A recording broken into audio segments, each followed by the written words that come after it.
চিন্তা করা দরকার জাহান্নামের শাস্তি কত ভয়ানক হতে পারে। জাহান্নামের সাপ যদি কাউকে কামড় দেয় ব্যথা করবে আগামী 40 বছর। তাহলে আপনাকে দুনিয়াতে চিন্তা করা দরকার পাপিষ্ঠ মানুষের অবস্থা কেমন হবে, একটু দুনিয়াতে চিন্তা করা দরকার। ইন্না ফিন্নারি আকারিবা, জাহান্নামে কিছু বিচ্ছু থাকবে, বিচ্ছু। ওই বিচ্ছু যদি কাউকে একবার কামড় দেয় 40 খরিফান, ব্যথা করবে আগামী 40 বছর। 40 বছর জাহান্নামে বিচ্ছু কামড় দিবে। বিচ্ছু যখন কামড় দিবে, একবার কামড় দিলে ব্যথা করবে 40 বছর। মানুষ দুনিয়াতে তার হিসাব করেনি, মানুষ দুনিয়াতে এই ব্যাপারে চিন্তা করেনি, মানুষ দুনিয়াতে এই ব্যাপারে চিন্তিত নয়। ও মুসলমান, আজকে আপনাকে বলতে চাচ্ছিলাম, বোঝানোর চেষ্টা করছিলাম।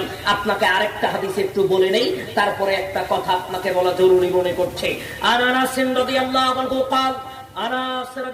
আনহু